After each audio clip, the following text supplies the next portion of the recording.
Hello friends, welcome back to my channel SRK drama explain. Friends, ये video मैं लोगों के एंटरटेनमेंट के लिए बनाती हूँ, so please watch full, share, subscribe and like this video.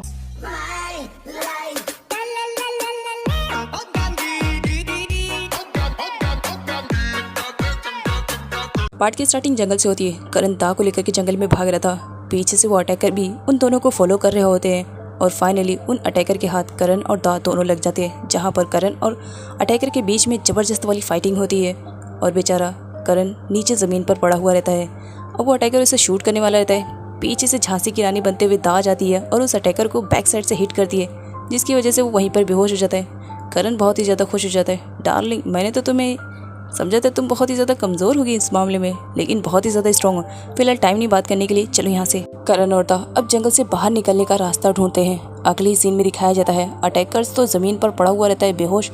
उसके कुछ और टट्टू आ जाते हैं जो देखते हैं उनके बॉस की सिचुएशन इतनी ज़्यादा ख़राब है। बॉस बेहोश, वो समझ जाते हैं कि ज़रूर ये उसी बंदे का काम होगा। वो कहता है चलो उन दोनों को फॉलो करते हैं, उन दोनों की जान लेना बहुत ही ज़्यादा इंपॉर्टेंट है, वरना हमारी जान खतरे में आ जाएगी। अब दोनों करण और दा को फॉलो करने लगते हैं, जहां पर उन दोनों के बीच में शूटिंग भी होती है। जंगल में भागते भागे फाइनली करण को रास्ता भी मिल जाता है। वो लोग रोड पर आ जाते हैं। पीछे से दिखाया जाता है वो गुंडे भी उन्हें फॉलो कर रहे होते हैं। अब जब करण भाग रहा होता है तभी वहाँ पर एक कार आती है। वो लोग हेल्प मांगने लगते हैं। उसमें एक कपल बैठे रहते हैं। वो लोग हेल्प करने के लिए रेडी हो जाते हैं और वहाँ से करण और दा को सेफली लेकर के चले जाते हैं, जिसकी वजह से इन गुंडों के हाथ कुछ नहीं लगता है, बस अपने हाथों को मसलते रह जाते हैं। अगले सीन में दिखाया जाता है यहाँ पर जैन आई हुई रहती है। वो तवत को इस सिचुएशन में देख करके बहुत ज़्यादा परेशान हो जाती है, क्योंकि इससे पहले उसने तवत को कभी ड्रिंक करते हुए नहीं दिखाया था और इस वक्त तवत तो बस ड्रिंक पे ड्रिंक किया जा रहा होता है। जैन उससे पूछने की कोशिश करती है, क्या बात है तवत, फर्स्ट टाइम तुम्हें ऐसे देख रही हूँ। सारे एम्प्लॉयज़ तो जा चुके थे, बस तुम्हारी केबिन की लाइट ऑन थी, सोचा तुम यहीं पर होगे, लेकिन तुम मुझे इस सिचुएशन में मिलोगे इसके बारे में मुझे बिल्कुल भी आइडिया नहीं था। क्या तुम बहुत ज़्यादा परेशान हो? अगर देखो कोई प्रॉब्लम है तो मुझसे शेयर कर सकते हो, मैं तुम्हारी फ्रेंड हूँ। तवत को कुछ भी समझ भी नहीं आ रहा था। वो और ज़्यादा ड्रिंक करने लगता है। जैन उसे रोकती है, बस बहुत हो गया तवत, मैं तुम्हें और ज़्यादा ड्रिंक करने नहीं दूंगी। आज से पहले तुमने कभी ड्रिंक को हाथ भी नहीं लगाया और आज तुम इतना ज़्यादा पी रहे हो। अगर कुछ प्रॉब्लम है तो बताओ तो सही। तवत रोने लगता है और कहता है, जैन, मैं बैड पर्सन नहीं बनना चाहता हूँ। जिस पर जैन कहती है, बैड पर्सन? लेकिन तुम वो हो भी नहीं, तो इन सब के बारे में तुम बात क्यों कर रहे हो? एक्चुअली तवत अपनी मॉम की वजह से बहुत ही ज़्यादा परेशान था। उसकी मॉम के ऊपर 10 मिलियन कर्ज था, जिसे उतारने के लिए अब तवत को ही कुछ करना था, लेकिन वो गलत काम बिल्कुल भी करने के लिए तैयार नहीं था। इन्हीं सब की वजह से वो काफ़ी परेशान था, डिप्रेशन में भी था। इसी वजह से उसने बहुत ज़्यादा ड्रिंक करके रखा। तवत अकेली घर जाने लगता है, जिस पर जैन रोकती है, मैं तुम्हें इस हालत में बिल्कुल भी कार ड्राइव करने नहीं दूंगी। सिक्योरिटी के चलो कोई बात नहीं, के डैड को मैं तुम्हें लेकर जाती हूँ कि और करण और दा पर जानलेवा हमला हुआ।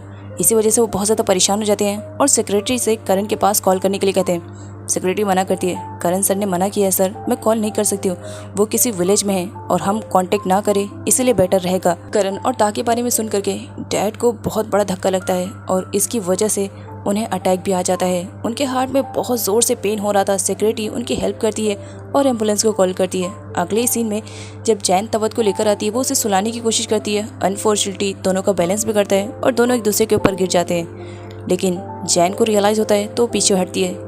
यहाँ पर तवत सॉरी कहता है और उसे बताने लगता है कि एक्चुअली वो 10 मिलियन किसी भी तरह कमाना चाह रहा है, क्योंकि 10 मिलियन की वजह से ही वो इतना ज़्यादा परेशान है।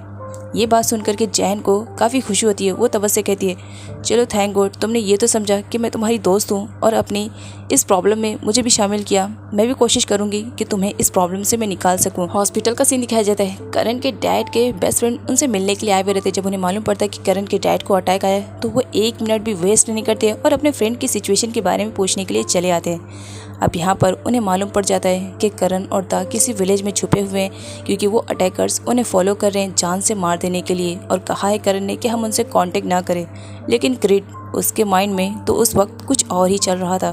अगली सीन में दिखाया जाता है क्रिट अपनी बहन जैन को भी सब कुछ बता देता है, जिसकी वजह से जैन को भी मालूम पड़ जाता है और ये बात तवत को भी मालूम पड़ जाती है कि किसी ने दा पर अटैक किया है, जिसकी वजह से करण और दा किसी विलेज में छुपे हुए हैं। अगली सीन में दिखाया जाता है करण दा को गाड़ी से उतरने में हेल्प करता है, साथ ही वो उन कपल को भी थैंक्स बोलता है जिन्होंने सिचुएशन में उनकी हेल्प की थी। खैर यहाँ पर कपल उनसे पूछने लगते हैं, तुम लोग अब कहाँ जाने वाले हो, क्योंकि रात होने वाली है और मुझे नहीं लगता है इस जंगल में हमारे घर के अलावा तुम्हें कोई और घर मिलेगा, बेटर रहेगा आज यहीं पर रुक जाओ, फिर जैसा भी रहेगा कल वापस चले जाना। जिसकी वजह से करण और दा कुछ टाइम के लिए सोचते हैं और फिर वहाँ पर रुकने का प्लान बनाते हैं। आगे वो दोनों कपल को दिखाया जाता है। वो करण और दा से पूछने लगते हैं कि वो लोग यहाँ पर क्यों आए और वो अटैकर्स कौन थे। दा अभी कुछ सोच ही रही थी बोलने के लिए, लेकिन करण बोल पड़ता है, एक्चुअली हम दोनों यहाँ पर हनीमून मनाने के लिए आए थे। दा तो शॉक्ड, वो सिर्फ करण का फेस देखे जा रही होती है। करण के बात करने की वजह से उन दोनों कपल को मालूम पड़ जाता है कि ये कोई मामूली पर्सन नहीं, ये तो बहुत बड़ा बिजनेसमैन है जिसका कंस्ट्रक्शन का काम उनके ही विलेज में हो रहा है। करण नेटवर्क ढूंढने की कोशिश कर रहा होता है ताकि वो किसी भी तरह कांटेक्ट कर सके, लेकिन नेटवर्क का इशू था। यहाँ पर दा को दिखाया जाता है, वो भी बहुत ही ज़्यादा परेशान थी, किसी भी तरह वो वापस घर जाना चाहती थी, लेकिन कंस्ट्रक्शन के काम की वजह से वो दोनों काफ़ी ज़्यादा परेशान भी थे कि इन सब को वो कैसे सॉर्ट आउट करे। करण कहता है, फिक्र मत करो, मैं सब कुछ ठीक कर दूँ। नेक्स्ट सीन में थिप को दिखाया जाता है, बहुत ही ज़्यादा डिप्रेशन में बैठा हुआ था कि वो अब पैसों का अरेंजमेंट कहाँ से करेगा।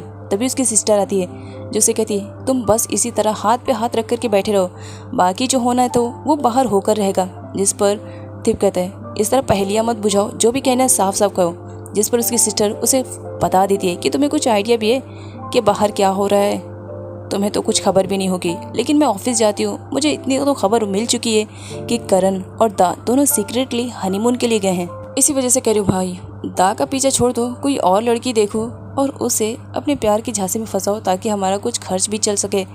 जिस पर थिप को बहुत ही ज़्यादा गुस्सा आता है कि इस सिचुएशन में भी उसकी बहन को ये सब सूझ रहा है। अगले सीन में करण एंड दा दोनों कपल को थैंक्स बोलते हैं और उसके बाद वो वहाँ से जाने वाले रहते कंस्ट्रक्शन साइट पर, लेकिन जाने से पहले दा को नेटवर्क मिल जाता है। तो यहाँ पर करण सबसे पहले सेक्रेटरी के पास कॉल करता है ताकि वो वहाँ की सिचुएशन के बारे में सब कुछ पता कर सके। सेक्रेटरी करण से बात करती है। अब यहाँ पर डैड को भी मालूम पड़ जाता है कि करण का कॉल आया, वो भी करण से बात करने के लिए उठ जाते हैं। करण को जब अपने डैड के बारे में पता चलता है तो बहुत ही ज़्यादा अपसेट हो जाते हैं कि इस सिचुएशन में, ऐसी हालत में वो अपने डैड के साथ नहीं था। डैड बात करते हैं और करण से पूछते हैं कि वो दोनों कैसे हैं। करण कहता है, डैड मैं और दा दोनों ठीक हैं, लेकिन आप बताओ आप कैसे हो। डैड बताते हैं कि वो ठीक है। करण किसी भी सिचुएशन में कंस्ट्रक्शन साइट की प्रॉब्लम्स को सबको सही करना चाह रहा था, इसी वजह से वो दा को लेकर के वहाँ से चला जाता है कंस्ट्रक्शन वाली प्लेस पर। अब यहाँ पर कंस्ट्रक्शन साइट वाली प्लेस को दिखाया जाता है जहाँ पर फुल हंगामा चल रहा होता है, सारी पब्लिक आई हुई रहती है और सबका मोर्चा रहता है कि वो कंस्ट्रक्शन के काम को बिल्कुल भी कंटिन्यू करने नहीं देंगे, उन्हें ये सब स्टॉप करना पड़ेगा चाहे कोई भी आ जाए। एम्प्लॉय उन्हें समझाने की कोशिश करते हैं, लेकिन जो विलेजर्स रहते हैं वो उनकी एक भी नहीं सुनते, क्योंकि उन विलेजर्स में एक ऐसा भी बंदा था जो कि किसी का भेजा हुआ टट्टू था। अभी कौन है, किसने से भेजा, ये तो आगे की वीडियो में मालूम पड़ेगा ना कि आखिर दा का नया दुश्मन कौन आ गया है या फिर कोई करण का नया दुश्मन है। करण और दा दोनों वहाँ पर पहुँच जाते हैं जहाँ पर देखते हैं कि हंगामा तो बहुत ही ज़्यादा चल रहा है। करण दा से कहता है, तुम यहीं पर रुको, मैं बस देख करके आ रहा हूँ। दा कहती है, ऐसी कंडीशन में मैं तुम्हारा साथ छोड़ दूंगी, बिल्कुल सोचना भी मत, मैं तुम्हारे साथ जाऊंगी। दा ज़्यादा फोर्स करने लगती है। करण कहता है, ठीक है, बट मेरे पीछे ही रहना जब तक कि मैं तुम्हें अलाउ नहीं करूँगा। करण चुपके से जाता है और उस बंदे पर अटैक करता है जो कल उस पर अटैक कर रहा था। वो जैसे तैसे करके उस गुंडे से गन छीन लेता है और गन को चलाते हुए सारे लोगों को शांत करवाता है और सबको कहता है कि तुम जिसके बारे में बात कर रहे हो कोई और नहीं, मैं ही करण हूँ, इस कंस्ट्रक्शन का ओनर। अगर आपको कुछ भी इशू है या कोई भी प्रॉब्लम है तो एटलीस्ट आ करके सामने से मुझसे बात करो। इस तरह से कंस्ट्रक्शन के काम को रोक करके कुछ भी मिलने वाला नहीं है। आई नो इस विलेज में मछलियों को पाला जाता है और उन्हें सेल किया जाता है, ये उनकी रोजी रोटी है, बट मैं भी इस कंस्ट्रक्शन का काम स्टार्ट कर रहा हूँ। इसमें लाखों मजदूरों की ज़रूरत है और आपके विलेज को एक अच्छा मुकाम मिलेगा। लेकिन वो जो टट्टू आया वो रहता है, वो बोल पड़ता है, नहीं नहीं भाई, ऐसा नहीं हो सकता है, ये कंस्ट्रक्शन का काम बिल्कुल भी यहाँ पर चालू नहीं होना चाहिए। पीछे से दा भी आ जाती है। अब वो अपने तरीके से सारे लोगों को हैंडल करती है, उनसे बातें करती है ताकि किसी भी तरह विलेजर्स उनकी बातों को समझ सके कि वो यहाँ पर अच्छा काम करना चाहते हैं, ना कि किसी को हर्ट करना चाह रहे हैं। दा के समझाने के बाद भी कुछ लोग थे जो दा की बातों पर ट्रस्ट कर रहे थे, लेकिन कुछ लोग थे जो उस भेजे हुए टट्टू की ही बातों में थे। उनका कहना था, नहीं नहीं ऐसा नहीं हो सकता है, हम यहाँ पर कंस्ट्रक्शन का काम बिल्कुल भी चालू नहीं करने देंगे, ये इलीगल है। जिस पर करण कहता है, मेरे पास सारे पेपर्स है, ये इलीगल काम नहीं, ये लीगल काम है। करण ने पुलिस को भी कंस्ट्रक्शन साइट पर इन्वाइट कर लिया था। टट्टू देखता है तो बहुत बुरी तरीके से डरता है और पुलिस से बचने के लिए वो भागने लगता है। पुलिस उसे अरेस्ट करती है और उन्हें मालूम पड़ता है कि ऑलरेडी ये बंदा और भी इलीगल काम करने के जुर्म में अंदर हो चुका है। वो जब जा रहा होता है तो गुस्से में बस दा और करण को देखे जा रहा होता है। खैर अब यहाँ पर प्रॉब्लम सारी सॉर्ट आउट हो जाती है। करण और दा दोनों मिल करके अपने प्रोजेक्ट के बारे में पूरे विलेजर्स को एक्सप्लेन करते हैं कि वो यहाँ पर अच्छा काम करना चाहते हैं। अगर ये कंस्ट्रक्शन का काम स्टार्ट होता है तो इसमें लाखों लोगों को एम्प्लॉयमेंट भी मिलेगा और आगे चल करके इस गाँव में तरक्की भी होगी। गांव वालों को समझ में आता है। वो सारे लोग अपनी गलती के लिए माफ़ी मांगते हैं कि हम किसी के भड़कावे में आ करके ऐसा कर दिए, प्लीज़ हमें माफ़ करना। अगले ही सीन में थिप को दिखाया जाता है जो कि नापा के साथ था। वो नापा का अच्छे से यूज़ कर रहा होता है क्योंकि उसने समझ लिया था कि नापा उसके प्यार में पागल हो चुकी है और वो जो कहेगा नापा वही करेगी। तो इसी वजह से थिप यहाँ पर पैसों के बारे में बात करता है कि उसे कुछ पैसों की ज़रूरत है और इसके लिए उसे जॉब करनी पड़ेगी। वो जॉब करने के लिए तो जाता है लेकिन बहुत मेहनत करनी पड़ती है, जिस पर नापा कहती है तुम्हें इतनी ज़्यादा मेहनत करने की ज़रूरत नहीं है और अगर पैसों की बात है तो मैं कहीं से अरेंज कर लूँगी, क्योंकि वो ऑलरेडी दा से बहुत सारे पैसे ले चुकी थी उसे बगैर इन्फॉर्म किए हुए।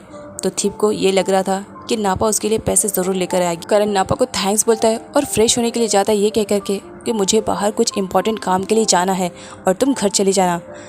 वॉशरूम में फ्रेश होने के लिए जब थिप चला जाता है तो नापा उसका फ़ोन देखती है। वो उसका फ़ोन चेक करती है जहाँ पर उसे मालूम पड़ता है कि इम्पॉर्टेंट काम कुछ भी नहीं है। थिप अब जा कर के सीधा दा से मिलने वाला है। तो वो कहती है पहले तुम जाने वाले थे ला, लेकिन अब फर्स्ट मैं जाऊंगी, पीछे तुम आओगे क्योंकि तुमने अच्छा नहीं किया। अगले सीन में न्यूज़ के थ्रू सब लोगों को मालूम पड़ जाता है कि किस तरह दा और करण ने दोनों मिल करके कंस्ट्रक्शन के रुके हुए काम को कंटिन्यू कर दिया है और सारे विलेजर्स भी अब उन दोनों को लाइक करने लगे हैं। लेकिन इस न्यूज़ से कुछ लोग अपसेट भी दिखाई दे रहे होते हैं।